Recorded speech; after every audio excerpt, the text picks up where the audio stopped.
para assistir seu programa sobre Outubro Rosa. Manda um beijo para essa Maria Filipa linda, doutora Amélia. Da outra vez, não leram minha pergunta, quando você teve da outra vez aqui. Acredito que dessa vez será lida. Doutora, minha irmã tem 10 anos e toma quimioterapia na veia e intravenosa. Ela passa muito mal porque não prescreveram a quimioterapia com comprimido. Tenho essa dúvida. Abraço para as duas. Então, Raquel, novamente lhe agradeço a O pergunta. que foi, gente? E Deu digo o problema de seguinte, novo?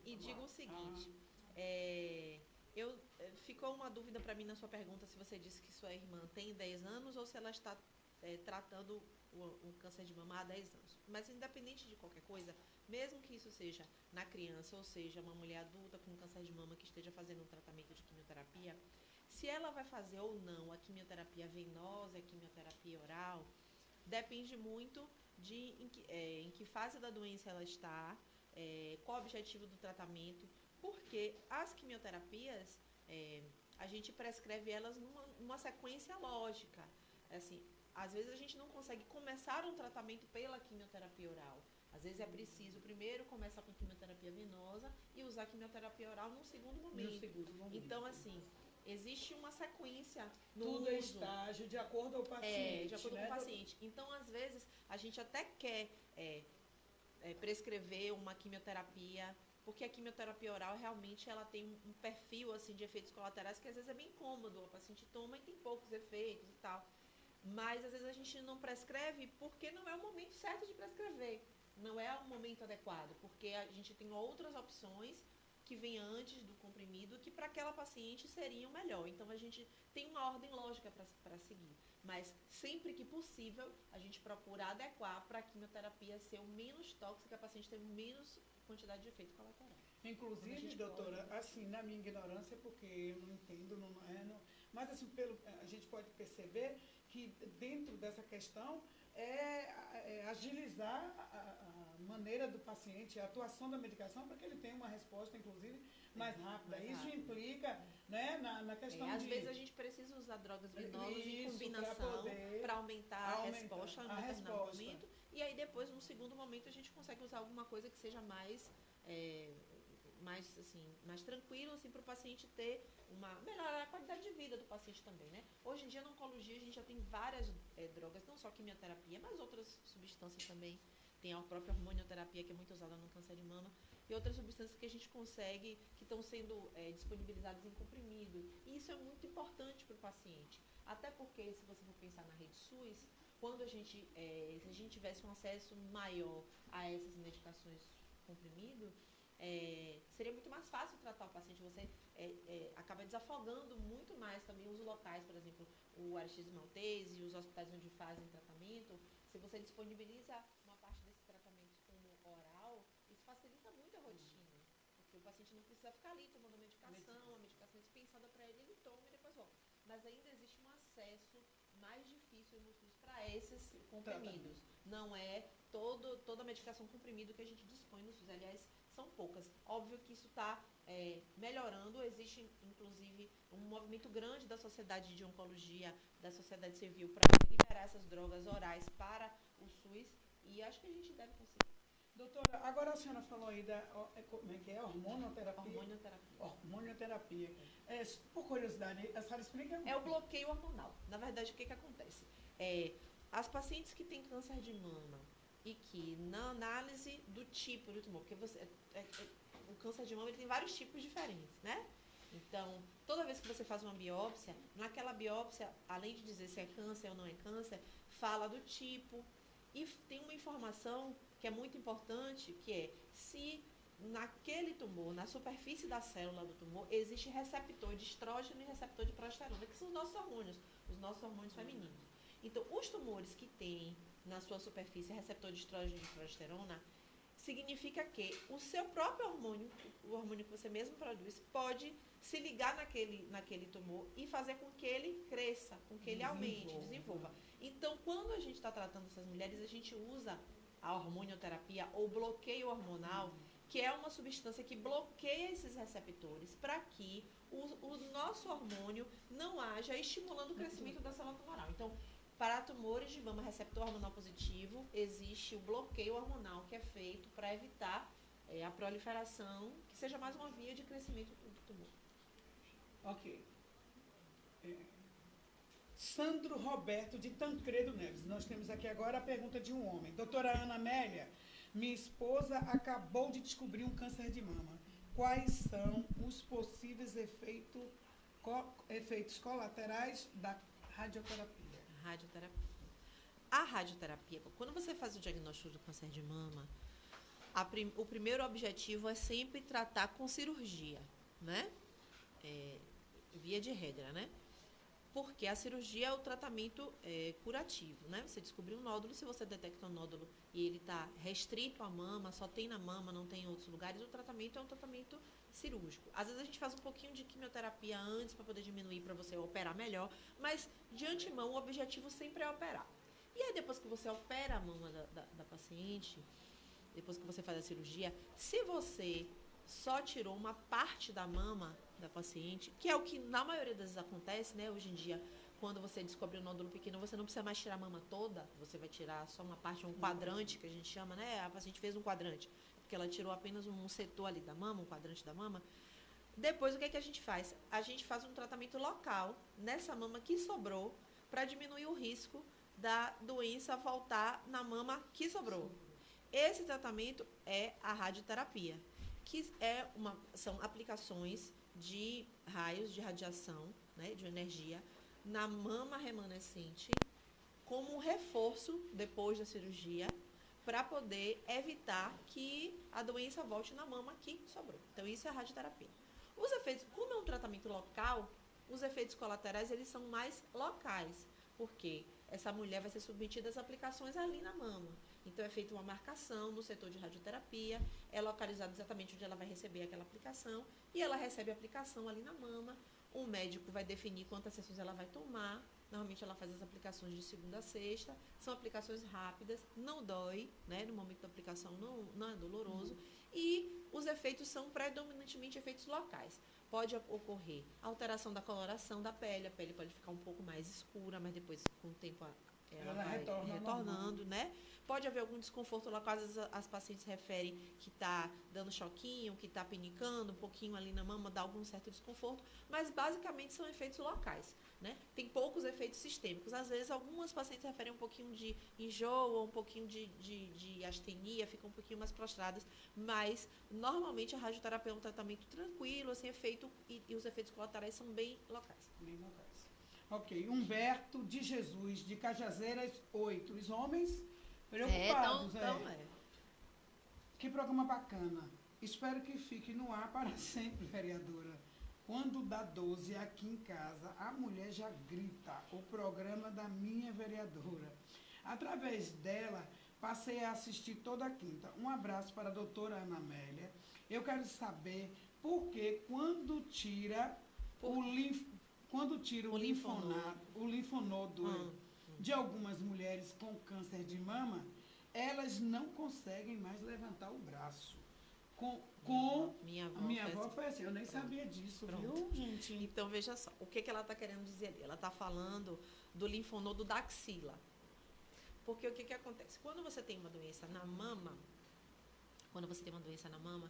o primeiro lugar que pode aparecer alguma inflamação ou alguma célula de tumor, além da mama, é a axila do mesmo lado. Então, vamos supor, eu tenho uma lesão aqui na minha mama e, às vezes, aqui na axila, debaixo do braço, do mesmo lado, você pode ter algum gânglio que também tem células do tumor. Sim. A gente faz toda uma avaliação antes da cirurgia para saber se tem ou se não tem, mas, às vezes, durante a cirurgia é preciso retirar não só uma parte da mama, mas também retirar esses gânglios de debaixo do braço. Certo. Quando você faz essa retirada de gânglios, ou seja, quando você faz o esvaziamento axilar, um dos efeitos colaterais desse esvaziamento axilar é que a mulher pode ficar com um certo grau de inchaço, de edema no braço. Sim. E, às vezes, numa porcentagem pequena de mulheres, pode existir uma certa dificuldade ali de mobilidade nesse braço.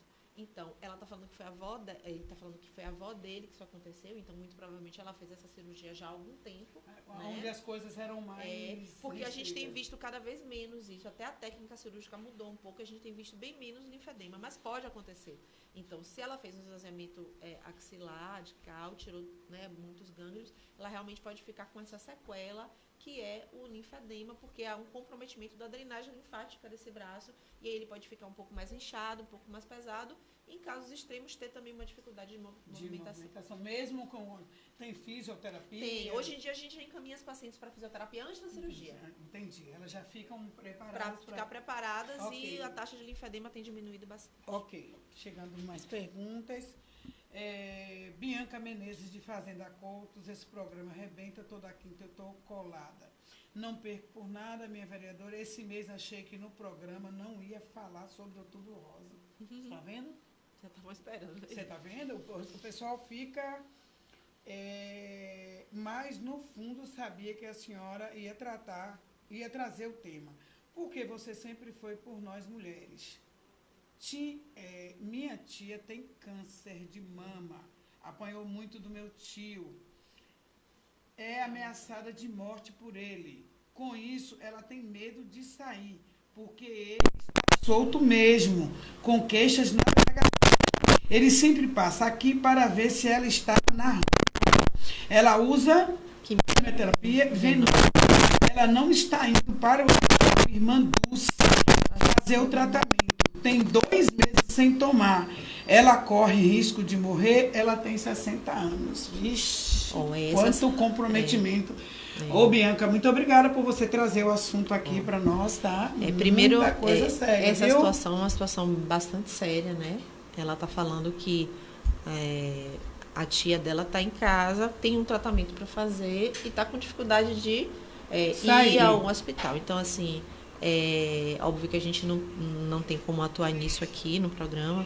Ela disse que já deu queixa na delegacia, então ele certamente... mesmo com a queixa, né? Ele continua... Então, certamente, ela tem alguma rede de apoio. É importante procurar uma rede de apoio. Para poder fazer com que, primeiramente, ela consiga sair dessa situação, né? Porque o tratamento do câncer de mama, às vezes você está fazendo um tratamento para aquela mulher que já operou e está fazendo uma quimioterapia para um reforço, para diminuir o risco da doença voltar de novo. Mas ela não tem nenhuma doença no momento, nesse presente momento. E às vezes tem a mulher que está tomando quimioterapia porque ela tem a doença e ela está tomando a quimioterapia para controlar a doença.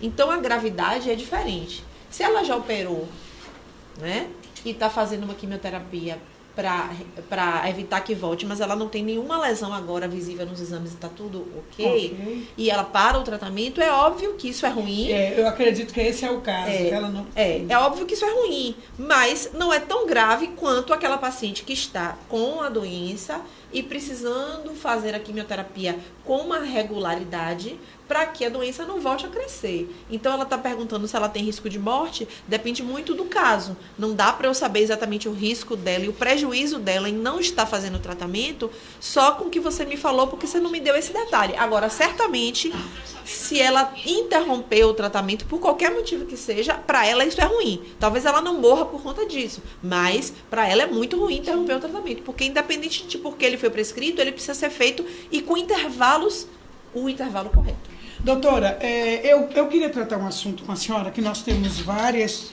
perguntas, né, para poder fazer, mas eu gostaria de tratar um assunto com a senhora. Eu estive em uma comunidade, e ali em Nova Esperança, isso já faz exatamente 1 ano. E uma mulher, ela me procurou, que era o período de festa das crianças, e eu fui no bairro, e ela comentou comigo que ela havia ido no médico, e de rotina, e que ele detectou ali que ela tinha tipo uma pedra, não sei, um caroço rígido que fala? Certo. Sim, rígido. Sólido, não sei.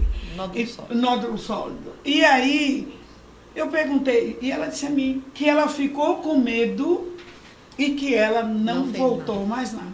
Aí eu gostaria, para mim, essa fala sua vai ser de suma importância, inclusive eu vou querer que faça esse recorte para colocar nas redes sociais separada do programa. Deixa o programa inteiro, mas esse momento aqui, eu gostaria que seja um momento de um recorte e que ele permaneça todo esse mês à disposição nas redes sociais. Porque isso é um problema muito sério. As mulheres têm medo do diagnóstico, sendo que se esse diagnóstico é precoce, essa mulher tem uma chance muito grande de sobreviver e sobreviver com uma vida normal. Eu tenho uma cunhada que ela fez o que a senhora falou, que tirou uma parte... Aliás, não, no caso dela precisou tirar toda a mama. Ela já fez a reconstrução da mama e a mulher está ótima. Faz os exames em período, né, que é determinado, mas ela nunca mais apresentou esse problema. E muitas mulheres, infelizmente, é duro, mas eu vou dizer aqui, vão perder a vida justamente por temer ouvir esse nome, sim, considerado ser o fim da estrada, sim, e coisa que não é. Então, eu gostaria de uma explicação da senhora. Veja, a gente sabe que o câncer de mama, uma a cada 8 mulheres deve ter câncer de mama. É o câncer mais frequente nas mulheres, né? Então, a gente sabe que a chance de, ao longo da vida, você desenvolver câncer de mama não é uma chance pequena, uma chance para cada mulher em torno aí de uns 12%, 13%. Então, a gente precisa estar alerta, porque pode acontecer literalmente com qualquer uma de nós. Pode acontecer com qualquer mulher. E, às vezes, a gente fica achando que é uma coisa de campanha, né? Não, é lá o Outubro Rosa, aquelas sim, mulheres que estão... E não entende que pode acontecer com você. Qualquer uma. Com qualquer um, né? Isso não é pra gente causar pânico, né? Eu não falo isso no sentido de causar pânico, de, porque eu vou ter câncer de mama. Não é isso. Mas é que a gente precisa entender que a gente precisa ter cuidado com o nosso corpo. E uma vez você percebeu qualquer alteração, a maioria, inclusive, das mulheres faz o diagnóstico de câncer de mama ainda. Ela mesma que percebe a alteração, o nódulo, a alteração do seio, a maioria ainda é diagnosticada assim, apesar da gente falar tanto de diagnóstico precoce.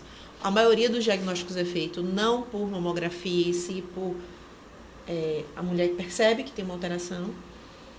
Então, uma vez que ela detectou, ela deve ir logo ao médico.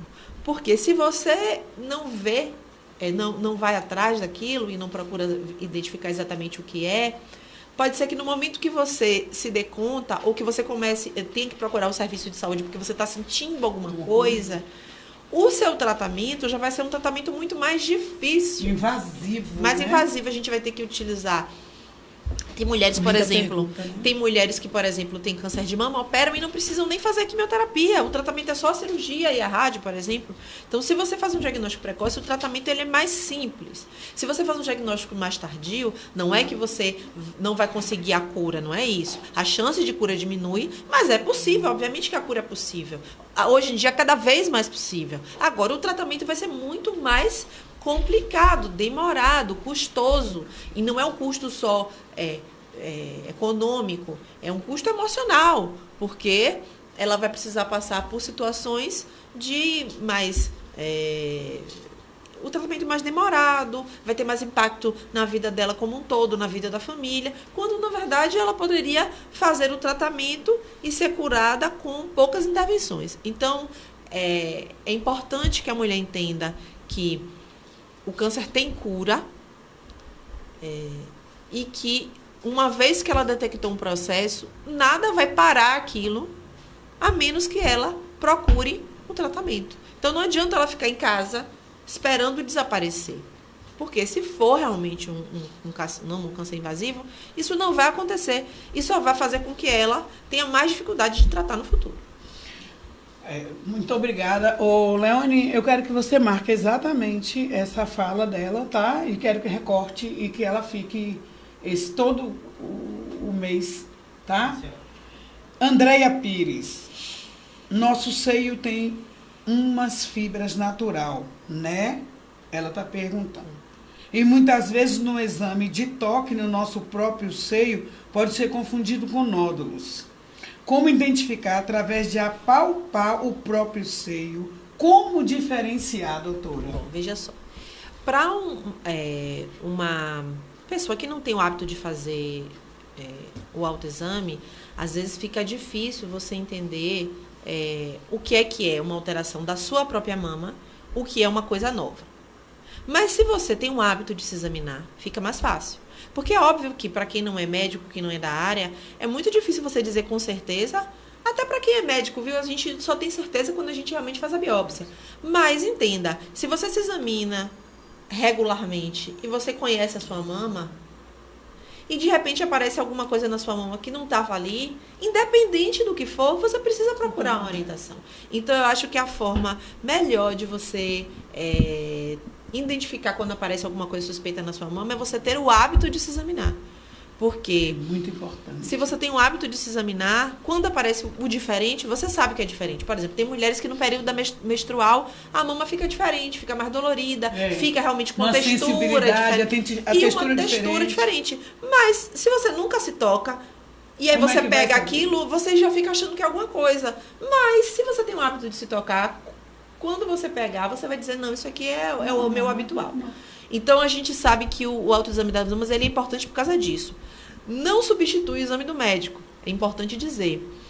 Antes, o autoexame da mama ele era colocado nas campanhas de rastreamento como uma estratégia de diagnóstico precoce. Hoje em dia, a gente já não fala mais que autoexame da mama é diagnóstico precoce. Por quê? No autoexame da mama, às vezes, quando você pega a lesão, quando você palpa a lesão, ela já não é mais tão pequena. E na mamografia, não. Quando você faz uma mamografia, um ultrassom e você vê uma lesão, às vezes você vê uma lesão de meio centímetro, de 1 centímetro, que com a mão você não pega. Então, por isso é que o diagnóstico precoce, a gente coloca que são os exames, porque o que a gente quer é que os exames peguem a lesão quando ela ainda é muito pequena, quando ela ainda não é nem palpável. Quando ela é palpável, é porque ela já está um pouquinho maior. Mas, mesmo assim, é muito importante que você faça, justamente para você poder comparar e não achar que, pelo fato de você fazer o autoexame todo mês, você está livre do câncer e que isso desobriga você de fazer uma mamografia ou de ir no médico. É essa a única situação que a gente tem que lembrar. Não, eu faço meu autoexame todo mês, não tem nada, então não preciso fazer mamografia. Não, isso não. Porque o que a gente quer é que as lesões sejam diagnosticadas ainda antes delas serem palpáveis ou de aparecer uma alteração grosseira da mama. Porque tem alterações que quando a mulher percebe, já é a mama inflamada, né, com secreção, ou um caroço muito grande, e o interessante é que você faça o diagnóstico antes dessas alterações aparecerem. Vamos ver a ilustração aqui, doutora? Porque aí se a senhora quiser ainda implementar a mais, mulheres, eu estou aqui com a doutora Amélia Viana, tratando sobre câncer de mama. Você que entrou agora, ainda dá tempo de você providenciar as suas perguntas, apesar de que eu estou aqui ainda com várias, mas nós vamos lutar para poder te responder. Prometo okay? que eu vou falar menos. Não. A senhora precisa esclarecer como está fazendo. Não, tá ótimo, não está falando nada demais. Vamos acompanhar. Bom, então, alterações que podem significar que devem ser observadas pela mulher, né? Mudança no tamanho ou no formato do seio. Aqui na figura você percebe que você tem um seio maior do que o outro. Então, se você percebe que um seio está maior do que o outro, então que um seio aumentou, então que ele diminuiu também, isso deve ser levado em consideração, deve procurar o médico, deve, né? As duas alterações podem significar que tem aí um câncer presente. Vermelhidão ou coceira na pele ou ao redor do mamilo, né? Então, aqui é o que a ilustração mostra. Sem avançar, deixa eu fazer uma pergunta. E se a pessoa já nasceu com essa coisa? Aí não. Tá. Você tá entendendo? Eu já tava com medo, que meu coração já começou a bater forte. Não. Mas é justamente isso que a gente tá conversando, Nereida. Você se conhece, você sabe como é. Desde que você nasceu, adolescente, começou a você já conhece. Então, se tá tudo igual, tá bom, ok. Viu, doutora? É um tabu que as mulheres têm de conhecer o próprio corpo. E isso, a senhora sabe que vem de uma cultura, né? Vem de uma cultura onde a mulher... Machista. Pronto. Aonde a mulher não conhece, é verdade. Cultura machista. Parabéns. Deixa eu bater palma aqui. Porque é corajosa. E quando é corajosa assim, nós temos que aplaudir. Vamos. Ok. Vazamento de um ou de ambos os mamilos. Vazamento, o que ela fala é essa. Tá vendo que tem alguma secreção, tá saindo alguma coisa pelo mamilo. Não deve sair nada pelo mamilo, a não ser leite quando a mulher tá grávida ou amamentando, né? Fora isso, não deve ter nenhuma secreção saindo pelo seu mamilo, de que cor seja, uma secreção com sangue, ou uma secreção clara, ou uma secreção mais amarelada. Qualquer descarga que a gente chama que saia pela papila deve ser examinada pelo médico. Seja em um ou nos dois. Inchaço na axila ou aqui na região da clavícula, justamente por causa daquilo que a gente está falando dos gânglios, né? Na região da axila e às vezes aqui na região de cima da clavícula, você pode ter alteração quando você tem um câncer de mama. Gente, ele pode aparecer séria, na mama, viu? E pode aparecer também nessas regiões. Então, atenção, mulheres, por favor, doutora, repita aí. Se você eu mesmo nunca ouvi. Pronto. Você já tinha ouvido falar? Você, no caso, porque você teve um caso dentro da sua casa, na família. Mas você, Isa, já tinha ouvido falar? Não. Eu nunca tinha ouvido falar. Atenção, mulheres, por favor. Pode acontecer. Claro. Então, se você tem... a gente está observando as alterações da mama, mas as alterações da axila também são importantes. Então, se você percebe que na sua axila, né, embaixo do braço, tem algum caroço, isso também deve ser avaliado e você também pode começar a investigação passando pelo mastologista, né, ou pelo clínico, para poder ver exatamente o que tem. Tem várias coisas que podem aparecer como um inchaço na axila, mas o câncer de mama é uma delas. Então, se aparecer, você deve procurar. Ok. Nódulo ou espessamento que apareça diferente do restante do tecido da mama. Então, ela coloca aqui, né? Numa determinada região da mama, você pega e percebe um caroço, ou então você percebe que a pele de uma determinada região da mama está alterada. Tem uma alteração que a gente chama de, que eu acho que é muito didático falar, assim, que é pele de casca de laranja. Né? Alteração pele de casca de laranja. Porque você percebe quando você pega a laranja que não tá lisinha, na casca, às vezes não tem aqueles furinhos. Sim. Então, às vezes você percebe uma determinada região da mama com a pele assim, com aquele aspecto de casca de laranja, inchado e com os furinhos. Se você perceber aquilo, você deve procurar. Se você perceber, por exemplo, que tá vermelho, também deve procurar. Ou coçando, também deve procurar. Essas alterações devem ser verificadas.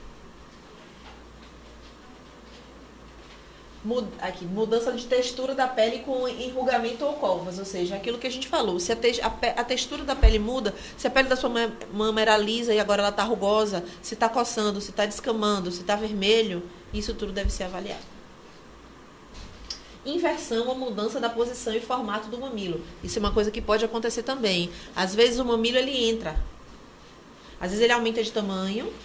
E às vezes ele pode entrar também quando você tem algumas lesões que são localizadas atrás do mamilo, que a gente chama da região retroareolar. Às vezes a lesão ela está atrás do mamilo. Então quando ela começa a crescer, às vezes esse mamilo ele entra, ele inverte. Então alterações do mamilo também devem ser avaliadas.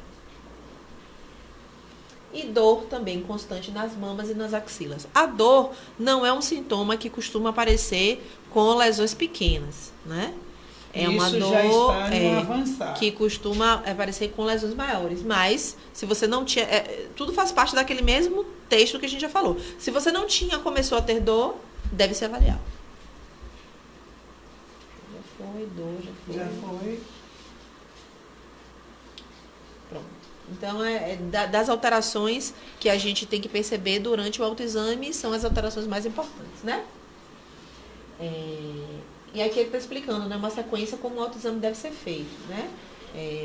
A gente pede para que a mulher levante o braço e faça o exame da mama, massageando a mama de forma circular, né? Assim, né? A gente começa a fazer a massagem. Lisa, doutora, não precisa estar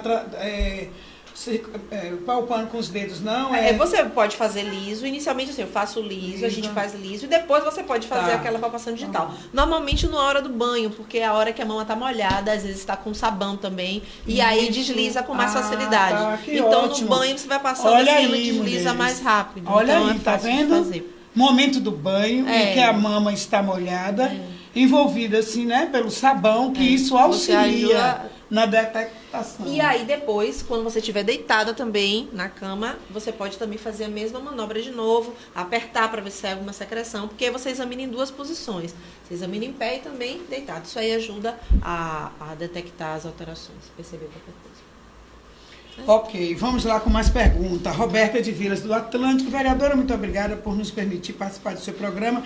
Aqui tiramos muitas dúvidas. Parabéns por essa iniciativa. Queria perguntar por que o mutirão de mamografia gratuita. Só aparece em outubro. Só aparece em outubro. Infelizmente, o diagnóstico é o ano todo. Um abraço, minha vereadora. Realmente isso acontece. A gente tem melhorado, mas o acesso à mamografia no SUS, né? Porque quando a gente fala de multidão de mamografia, a gente está falando do SUS. O acesso à mamografia no SUS, ele ainda é muito restrito, né? Existem algumas pesquisas mostrando, por exemplo, que apesar da população usuária do SUS corresponder a 70%, às vezes mais do que a população brasileira, cerca de 70% usa o SUS, você tem mais de 50% dos mamógrafos do Brasil está fora da rede SUS, está na rede privada.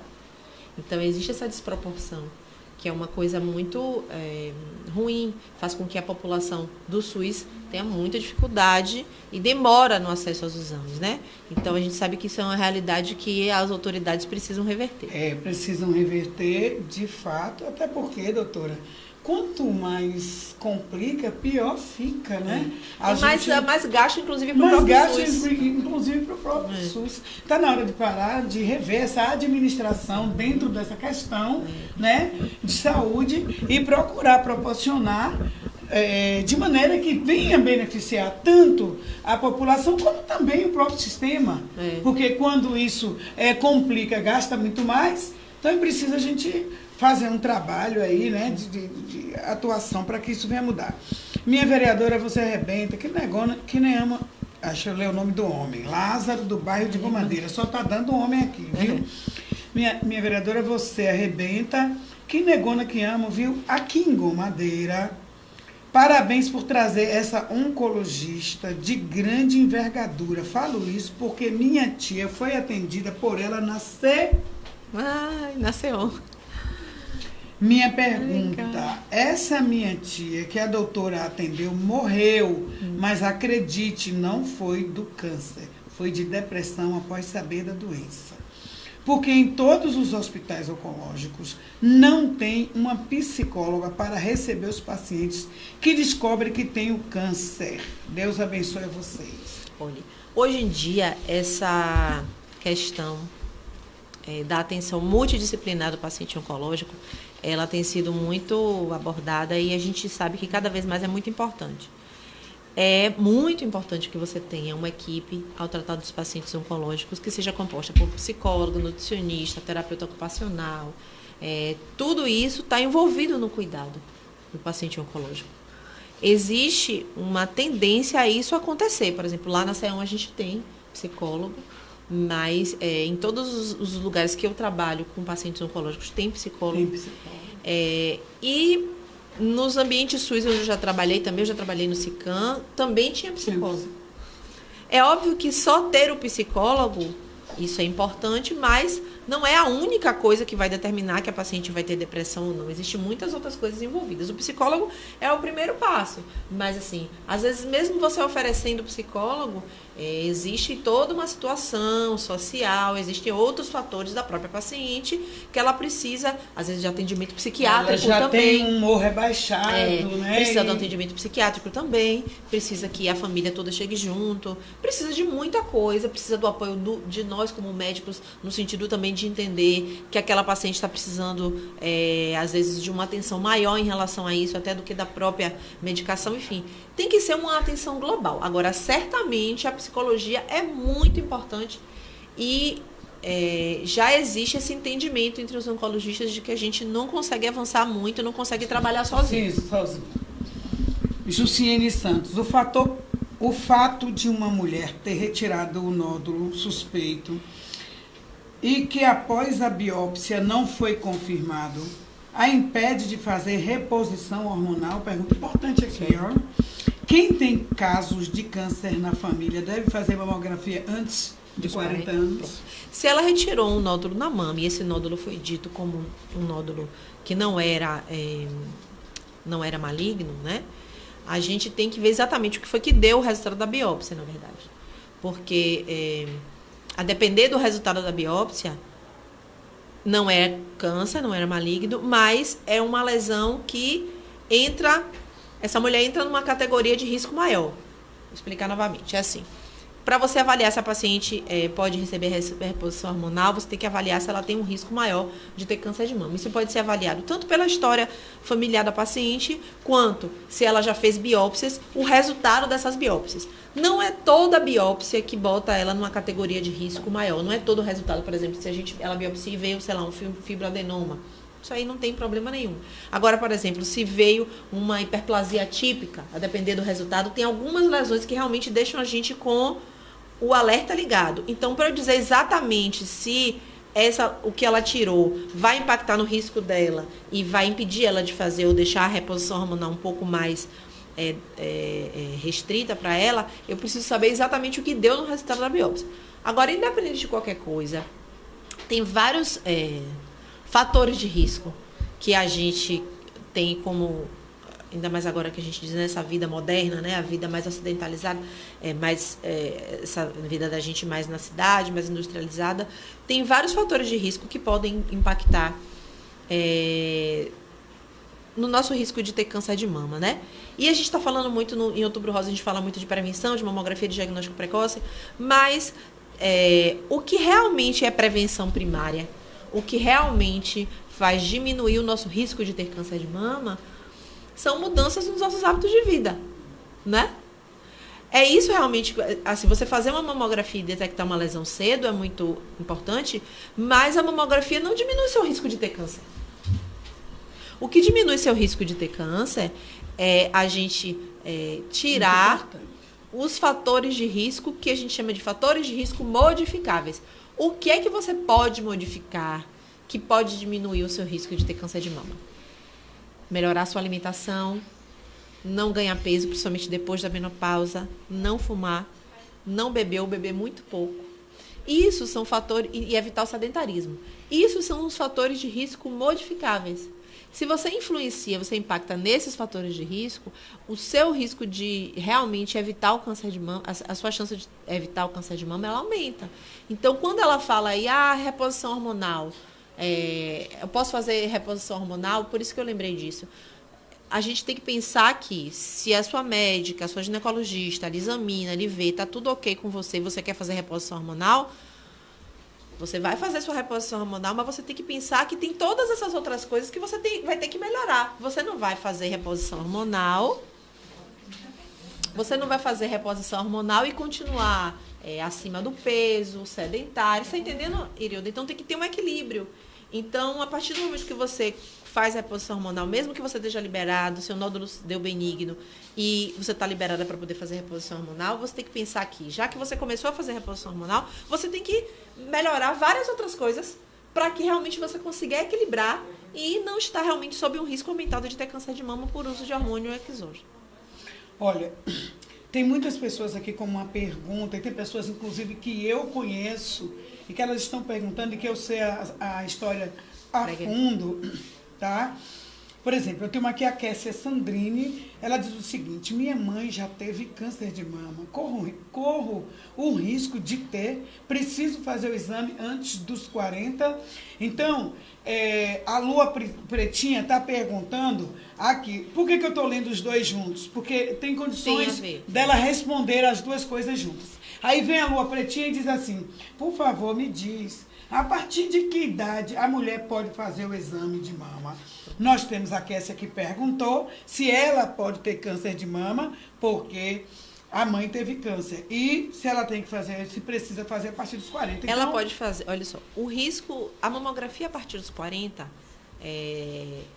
toda mulher deve fazer, independente de ter ou não ter uma família, no caso da mãe. Pronto.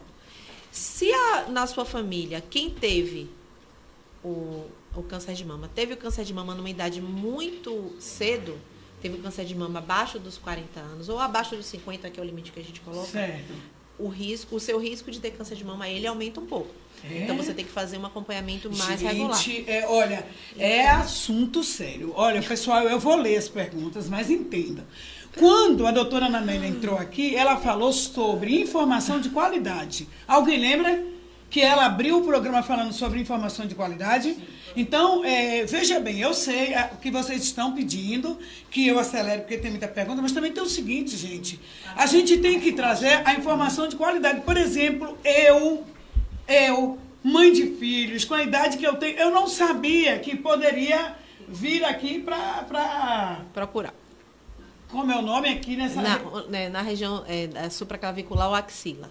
Tá, axila eu sabia, mas supraclavicular que fala, eu nunca tinha ouvido falar antes. Uhum. Essa informação para mim é informação de qualidade, sim, porque agora... Na hora você vai... Agora, quando eu fizer o meu autoexame, que eu me sentir segura, eu vou a todos os passos, tá bom? Agora volta, a doutora vai e fala aqui o seguinte, olha... Eu estou aqui com várias perguntas de pessoas perguntando do exame, de que idade realmente é precisa e que se a mãe teve câncer, se ela tem uma possibilidade de desenvolver. Aí a doutora vem e diz o seguinte, olha, se a mãe dela teve câncer... Numa idade muito jovem. Numa idade muito jovem, de 40 aos 50... O que acontece? A idade que o câncer de mama é mais frequente é a partir dos 50 anos. Então, se na sua família você tem, por exemplo, uma mãe ou uma avó que teve câncer de mama com 60, com 70, com 80, não necessariamente o resto da família tem um risco maior de ter câncer de mama. Por quê? Porque a gente sabe que nessa idade o câncer de mama ele é relativamente comum. Então, o seu risco é um risco igual ao risco geral da população. E você vai começar a fazer a sua mamografia, o seu rastreamento a partir dos 40, como todo mundo faz. Agora, se na sua família existe um caso de câncer de mama abaixo dessa idade que é comum, que é dos 50 para baixo, o que você tem que avaliar?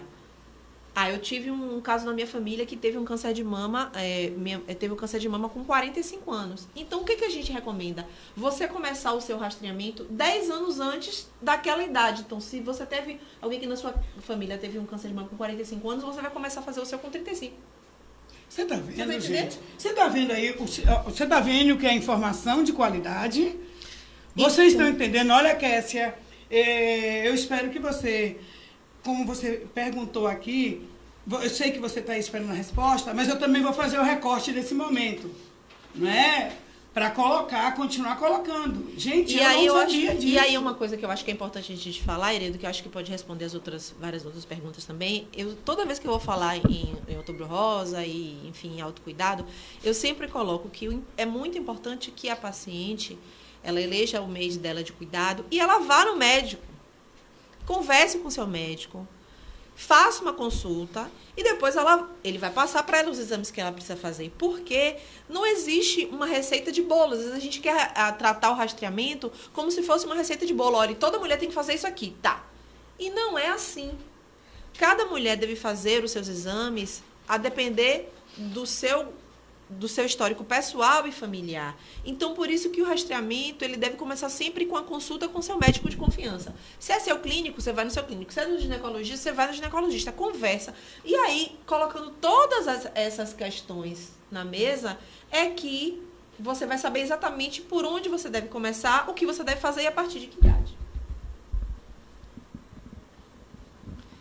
Entendeu? Menina, eu vou te falar uma coisa. Eu estou aqui encabulada. Eu estou encabulada. Não fique. Não, eu estou encabulada, porque você precisa ter o conhecimento, você precisa ter a informação à altura, para que você realmente venha fazer o perfeito combate, para que realmente você venha se cuidar. Entendeu? Coisas aqui importante, tá? Em janeiro de 2020, aos meus 49 anos, fui diagnosticada com câncer de mama grau 1. Eu estou lendo porque eu quero que a senhora esclareça isso. Esse grau 1, tá. Passei por cirurgia e depois por radioterapia. Ressalto a importância de fazer os exames para que haja diagnóstico precoce. A prevenção é muito importante. Sigo por 5 anos com o uso de tamoxifeno. Que é um bloqueio hormonal. Tá. E com fé em Deus. Então, ela tá falando que ela fez um diagnóstico do câncer de mama no grau 1, ou seja, ela fez um diagnóstico com uma lesão pequena, Uma lesão que estava no estádio 1, na verdade, como a gente chama. Ou seja, uma lesão pequena, menor do que 2 centímetros, que não tinha na axila, estava só na mama. O tratamento dela foi apenas cirurgia, radioterapia e agora ela está tomando tamoxifeno. E ela está ressaltando que, pelo fato dela ter tido um diagnóstico precoce, tirado uma lesão pequena, o tratamento dela deu tudo certo e ela está bem tomando tamoxifeno, mas sem maiores problemas.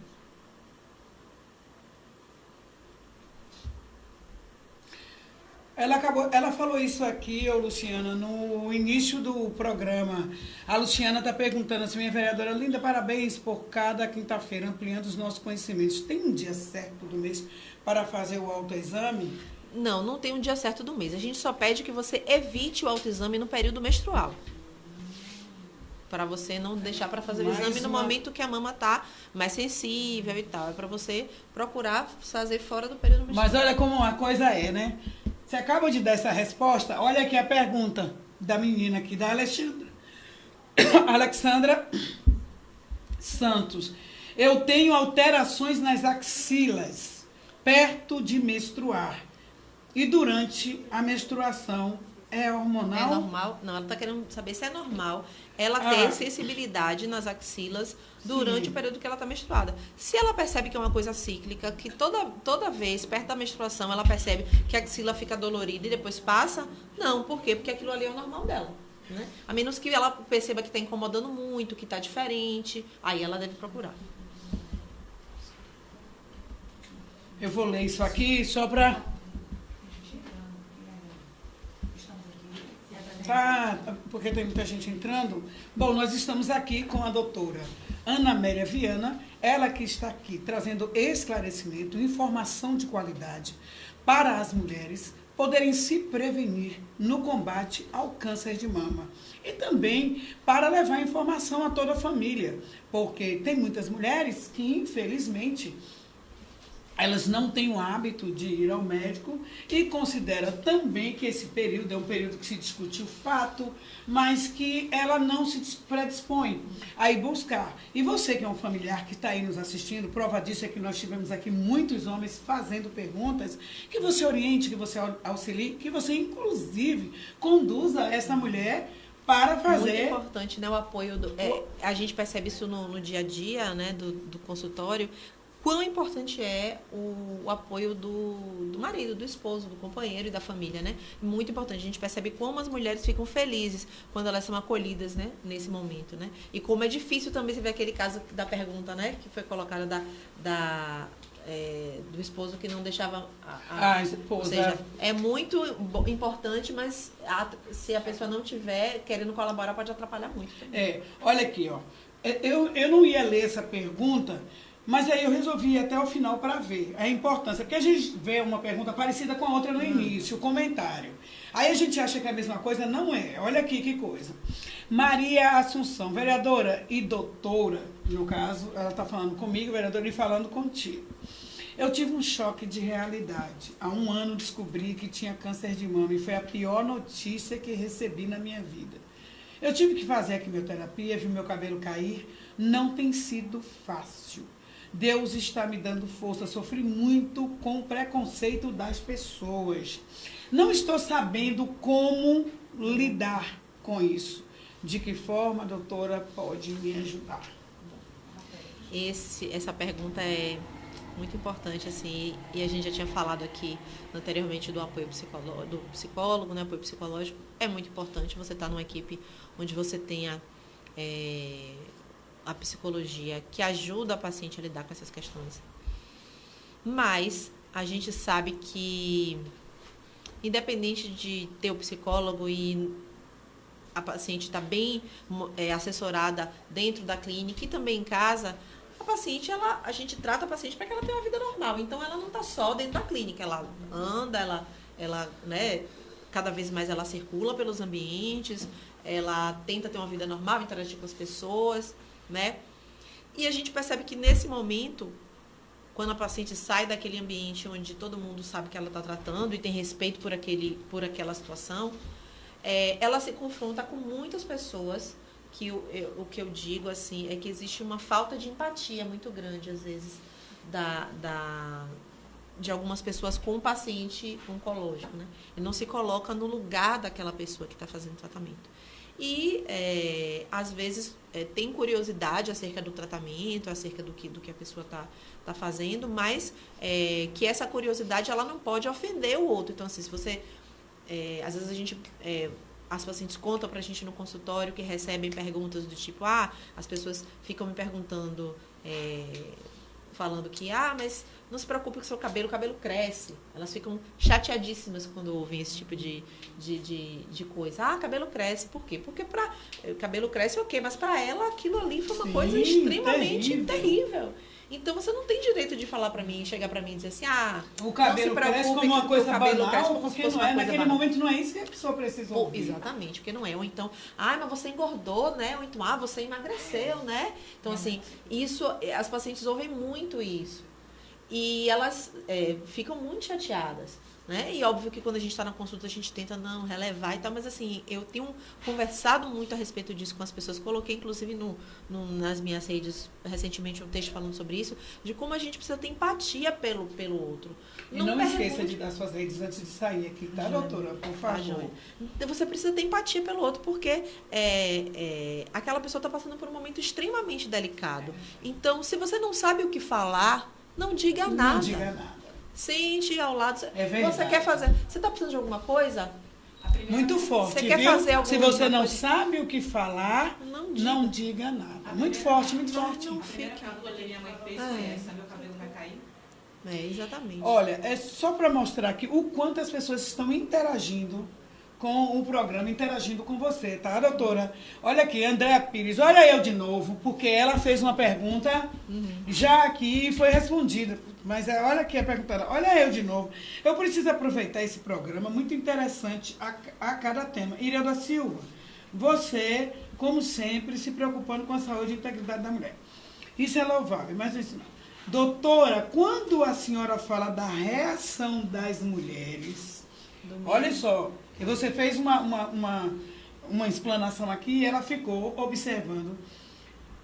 Quando você fala da reação das mulheres, do medo ao ser diagnosticada com a doença, qual a sua orientação? Aquelas mulheres que são diagnosticadas com o problema, por onde ela deve começar? E como será o dia a dia dessa mulher? Então, olha só, né, como é importante, elas estão ligadinhas com o que você está falando. Veja só. É muito, muito interessante essa pergunta, porque a eu gente também percebe achei, o quê? Por isso que eu coloquei. O que a gente percebe? Quando a mulher tem um diagnóstico, é certamente muito difícil. A gente não está aqui... Para poder... E quando a gente diz assim, que tem tratamento, que você vai passar pelo tratamento, que você vai ficar bem, a gente não está aqui romantizando a situação. A gente sabe que a situação é uma situação que vai exigir dela vai exigir muito daquela mulher. A gente não é isso que a gente quer fazer, a gente não quer romantizar. Mas... a gente sabe que, passado esse primeiro impacto do diagnóstico, com o passar dos dias, e a partir do momento que ela vai fazendo os tratamentos e ela começa a conversar com pessoas sobre o tema, com seu médico, com pacientes que já tiveram, e os tratamentos começam, com o passar dos dias, ela vai entendendo o que vai acontecendo, e normalmente quando ela vai começando a entender a rotina do tratamento, o medo vai diminuindo. Ela vai pegando uma autoconfiança. Ela vai pegando uma autoconfiança. Ela vai vendo que outras mulheres passaram por essa situação e sobressaíram. E aos poucos, aquele medo vai diminuindo e ela vai entrando na rotina do tratamento e percebendo que tem começo, meio e fim, vai entendendo, porque também são muitos nomes diferentes. É uma coisa que ela não estava acostumada a vivenciar. Mas aí, a partir do momento que ela vai entendendo, o medo vai diminuindo, ela vai se fortalecendo e vai seguindo, né? Então, o que eu diria para uma mulher que foi diagnosticada agora é: você não tem a obrigação de ser forte, você pode chorar, você pode ficar triste, você pode ter momentos de desânimo, ok, mas viva um dia de cada vez, porque vai passar. Vai ter dias melhores, dias que você vai estar muito bem, dias que você vai estar um pouco mais fragilizada, mas a partir do momento que o tratamento for se desenrolando, você vai se sentir mais segura e mais confiante e vai passar. E a coisa vai acontecer. Vai acontecer. Tá. Nós temos um depoimentozinho aqui para soltar, doutora. E aí, depois disso, eu quero pedir, já estamos no tempo de finalizar, eu quero pedir desculpas a vocês que vai ficar aqui realmente, muitas ainda. Olha, mas eu vou pegar mais uma aqui, tá? Vou ler alguns comentários. Não, mas aí a gente pode colocar o vídeo de São Rafael no final, eu mostro a doutora, as meninas nas ruas, fique tranquila. O que eu quero é a gente, né, mostrar aqui o depoimento. Eu, Jacira, há 3 anos, eu tive um câncer de mama. Tive que fazer o meu tratamento. A minha cirurgia foi feita no Hospital da Mulher. Com a confiança que eu tenho em Deus, eu consegui vencer. Continuo em tratamento. O meu tratamento, o meu remédio é oral que eu tomo. Então, a minha confiança está em Deus. Tenha peito e enfrente o câncer de mama. Nesse mês de outubro, Rosa, mulheres, se toque. Linda, né? Isso aí é linda. É, linda. Doutora, meu maior medo é ter essa doença. Me desespero em saber que estou quase fazendo 40 anos. Oh, meu Deus. Existem algumas causas que provocam o câncer e existe tipo prevenção. E existe tipo prevenção, a doutora falou aqui, tabagismo, álcool, né? Sedentarismo, obesidade após a tudo isso tem que menopausa. ser evitado, né? Tudo isso tem que ser evitado. Então, e não fique em pânico, não, né? Não tem que ficar precisa. em pânico. Tem que Você fazer a sua parte. Nós não estamos sentenciadas. Exatamente. Não estamos sentenciadas. Não estamos sentenciadas nem se tivermos, que dirá sem ter ainda. Sem então, ter pelo ainda. amor de Deus, né, gente? Nada de desespero.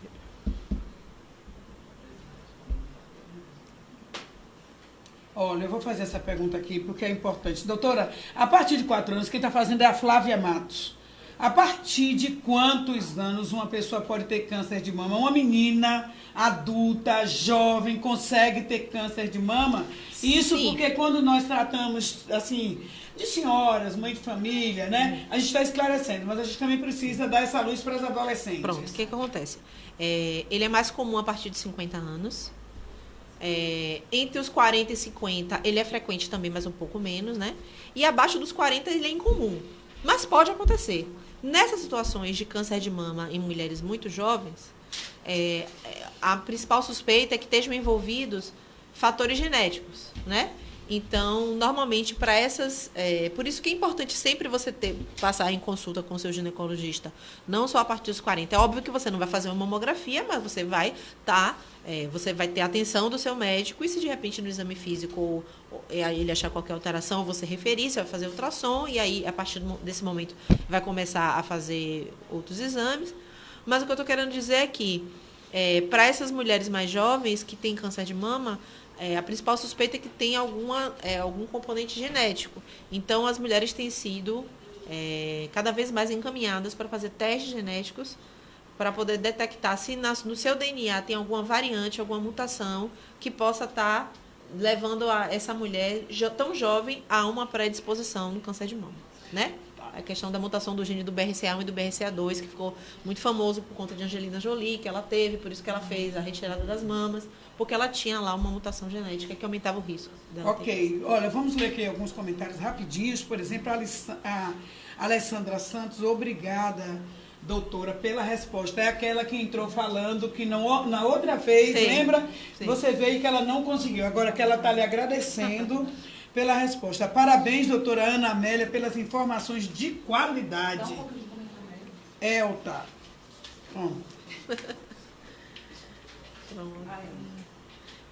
Isso aqui ela já leu. Parabéns, doutora Ana Amélia, pelas informações de qualidade. Depois, Rita de Cássia. É muito importante essas informações. Luciano Oliveira, esclarecimento total. Obrigada, gente. Parabéns por mais esse programa. Estou amando os esclarecimentos e aprendendo muito. Tá vendo? Comentário. A vereadora acertou em trazer a doutora novamente ao programa. Esclarece muitas dúvidas e alerta as mulheres a se prevenir contra o mal chamado câncer de mama.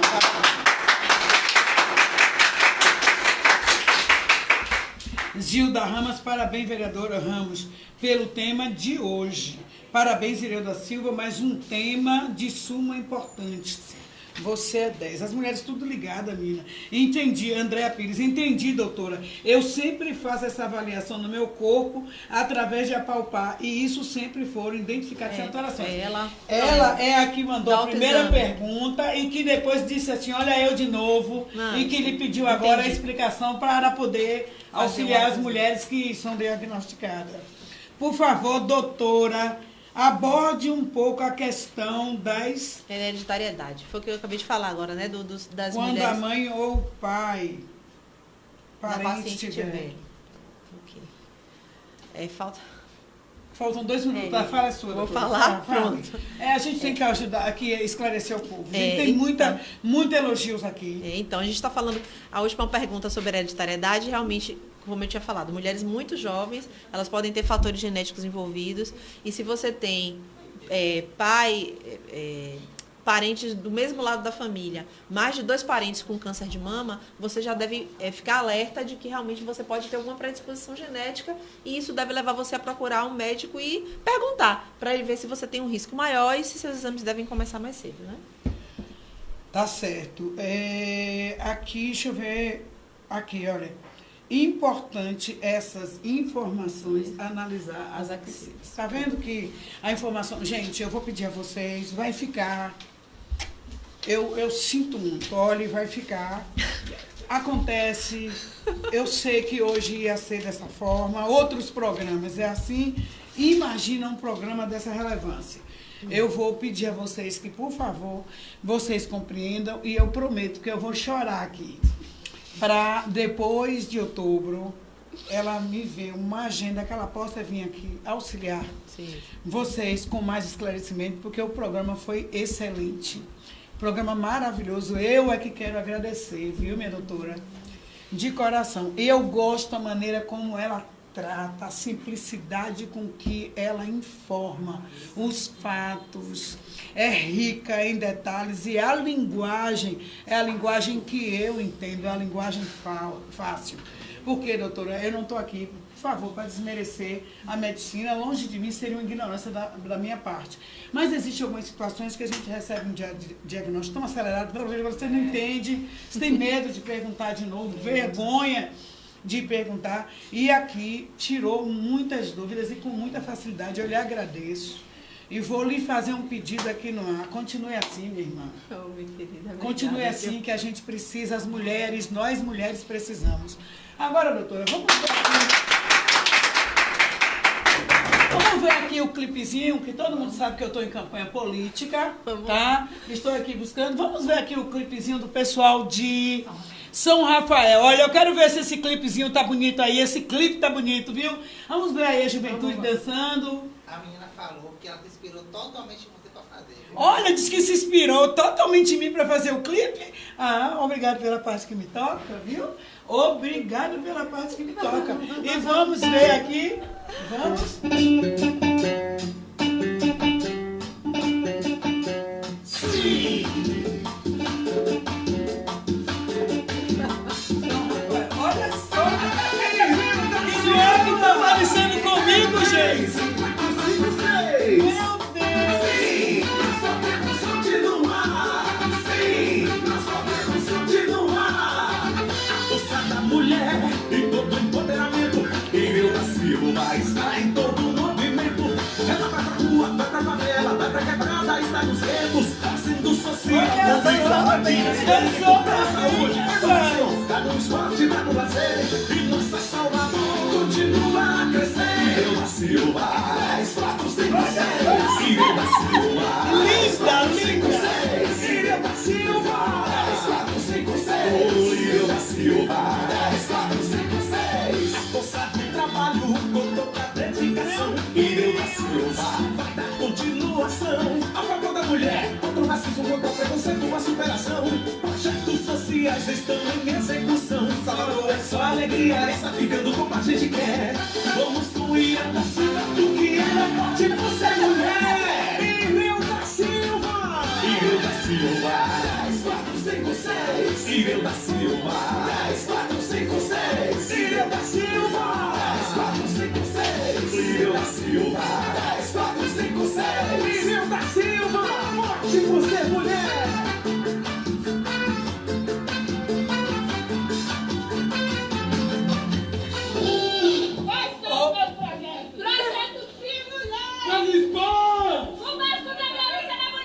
Mais educação! Mais iluminação! Mais saúde! Mais moradia! Mais uma vez!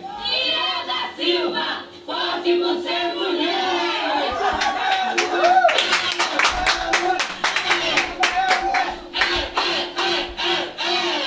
Obrigada, São Rafael, ficou lindo, obrigada, muito obrigada. Muito obrigada mesmo, tá? E obrigada a todos vocês que estiveram aqui conosco durante todo o programa. Nós já sabemos que a audiência bombou. Justamente tem uma homenagem? Não, não é homenagem, não. Aqui é as imagens da posse. Mas antes de finalizar o programa, eu quero agradecer a Paula de Santo Inácio, que fez essa maquiagem hoje em mim. Olha aqui como eu tô bonita. Obrigada, Paula. Ela é ótima, maravilhosa, fez uma maquiagem em mim que eu me senti muito bem. Não estou bonita, doutora Ana? Gostei, eu também. Gostei e eu quero indicar a Paula para que vocês façam. Me perguntam no privado que aí a gente vai dando o telefone e o contato dela. Obrigada, Paula, um beijo no coração e fique aí com as imagens de 2016.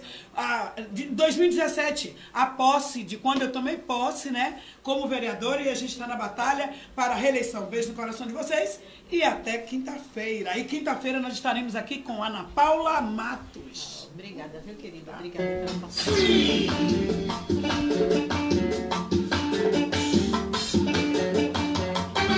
Irã Silva! 10, 4, 5, 6.